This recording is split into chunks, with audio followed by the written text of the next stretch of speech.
মা, আপনি চাদর খুঁজছিলেন, এই নিন চাদর। বৌমা, একটা দায়িত্ব পালন করবা। দায়িত্ব? কি দায়িত্ব বলুন, যদি সম্ভব হয় অবশ্যই পালন করব।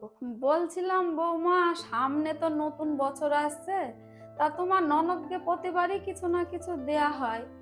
তো এবার ভাবছিলাম একটা সোনার কিছু দিতে পারলে। তা সোনার যা দাম, তাই তোমাকে বলছিলাম তোমার ওই গলার মালাটা যদি দিতা বৌমা।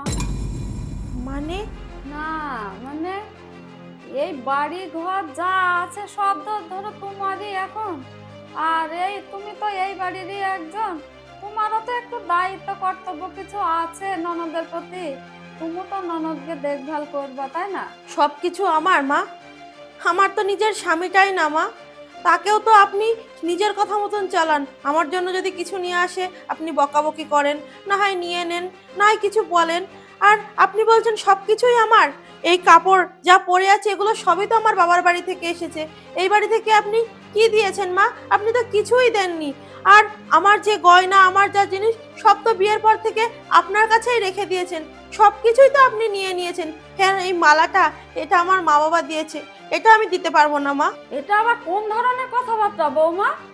ভুলে যেও না, এটা তোমার বাবার বাড়ি না, এটা তোমার শ্বশুর বাড়ি। এই বাড়িতে আমি যা বলবো সেইটাই শেষ কথা। মেয়েদের জীবনটা কি অদ্ভুত না মা। শ্বশুর বাড়িতে যখনই কোনো দায়িত্বর সময় আসে তখন বলা হয় কি এটা নিজের বাড়ি, নিজের ভেবে সব কিছু উজাড় করে দেবে। আর যেই আমার অমতের বিরুদ্ধে কোনো কাজ হবে, যদি প্রতিবাদ করি, তখনই হয়ে যাবে এটা পরের বাড়ি, ভুলে যেও না।